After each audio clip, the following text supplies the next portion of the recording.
Assalamu alaikum. My name is Salim Siddiqui, and you're listening to the Hot Conflict video series. And today we're continuing the story of Eid, the great Eid, the great Muslim celebration.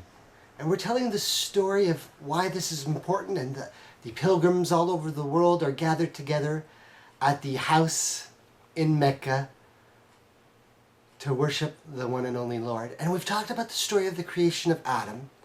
And again, a quick disclaimer that we're talking about some strange concepts today and some ideas and realities that people, if they haven't heard it explained the correct way, might think that some of this stuff is very strange. Again, we're relating issues from Islam and what Islam actually teaches in a communication method and storytelling fashion to a Western audience, with me, your great host Salim Siddiqui, telling it to you in a way that you can understand from a Western point of view, because the greatest concept is that there's no one to explain Islam from a Western audience. And so I'm going to be telling you things, and like I said, the story is strange. If you start to get a glimmer of the whole truth, it might be hard to bear.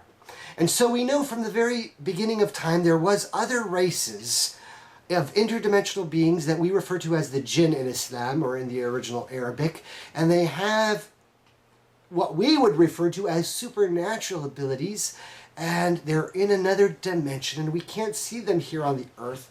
And Satan was from amongst those. Now the Jinn have free will, and they're made of smokeless fire, unlike the angels of the Lord, who are made of light and obey the commandments of the Lord. And we talked about Adam and all the angels and the court of the Lord being ordered to bow down to Adam because of his superiority as the greatest race. And Satan's challenge to the Lord, and then the beginning of the struggle, and Adam and Eve starting their mission. As Adam knew, he was being blessed with a great mission to be the leader of our race, and hoping to continue to let his children remember the fundamentals of the faith, which are, there is only one Lord. Allah, as we refer to him in Arabic, the Lord, Most High.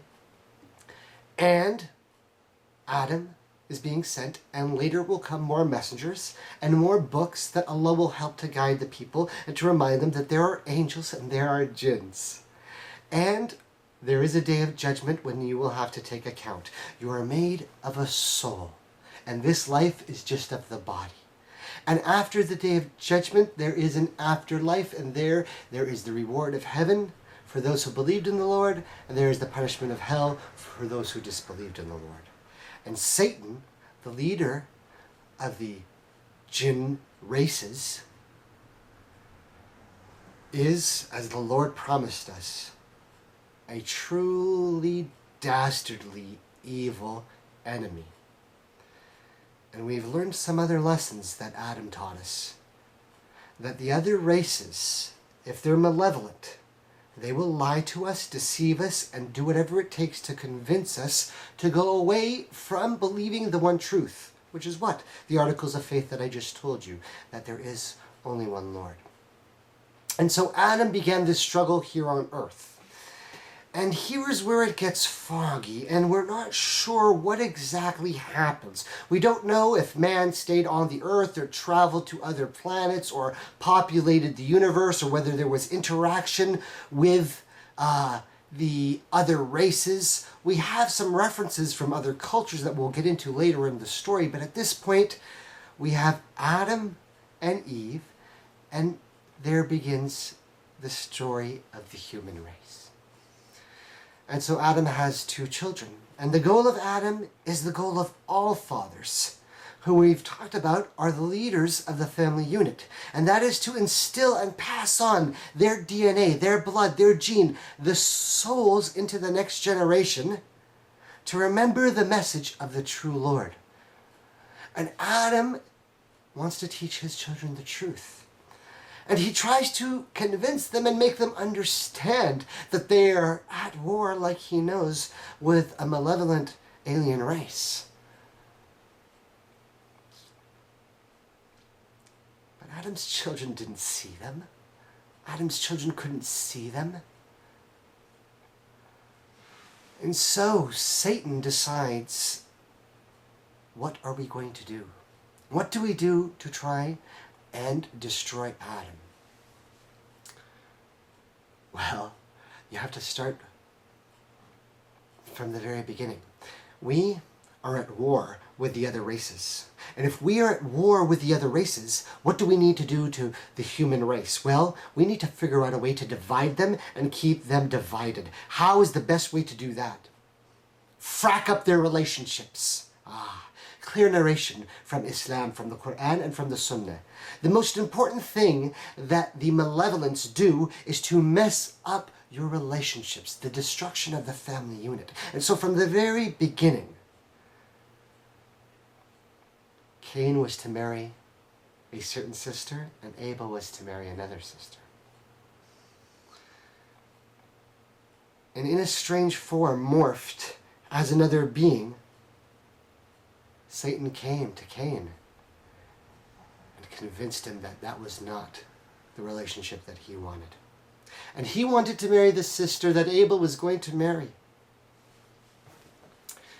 And it got so bad to the point, as we all know as the story goes, that the alien races, using their mental abilities and morphing abilities, their waswasa, their whispering, were able to convince Cain, the very first son of our father, Adam, to forget that our race was at war with the other races. And we started the very first of the major sins, and that is murder. Killing our own race. A ludicrous thought for anybody who understands the reality of the truth. If you understand that there are other races, and if you recognize the truth of what Adam was trying to tell you, and that we have in the Quran and the Sunnah, and we have been trying to explain to people about the truth of Islam for 1500 years, that we are at war with interdimensional beings, and Satan is their leader. But he convinced Cain to start interhuman killing. And once that system was established, it was like, there was no turning back. The precedent had already been set. For how many thousands of years, God only knows, we've continued to kill each other. God bless Adam and have mercy on him, but time passed and who knows what exactly happened, but things in the story get really, really messed up. And the world must have somehow gotten so out of whack that the truth and the light must have been overcome by the darkness, because we find ourselves later on in the story at a time of the next true prophet of the Lord, Noah, and we find him in a situation where nobody remembers that they're supposed to worship the Lord Most High. And we have false gods and false pagan practices all over the place. Somehow, the other races were able to manipulate us to the point where the world had gotten so corrupt that Allah the Most High had decided that it was necessary to cleanse the whole earth. And in a cosmic event, listen to the story and pay attention. Oh, ladies and gentlemen, listen to the truth of Islam, because Noah was what? What we call in Arabic a Muslim, somebody who submitted to the truth. Islam, the true submission of what? The one Lord. The fundamentals of faith, knowing that he was a prophet and got true guidance from the Lord Most High, that the calamity was coming, and all the rest of everyone around you had forgotten the worship of the Lord, and the situation got so bad that the earth was to be destroyed. And Noah was to order those who believed, the few and the handful, who still worshiped the one true God, after how many generations of passing and war with the other races and manipulation from the interdimensional beings, the Jinn, from the unseen world, the Ghaib. Somehow the light of the truth had been lost. and it was necessary to create as the plan and the destiny and the fate of the story that Allah is teaching us in what we call Islam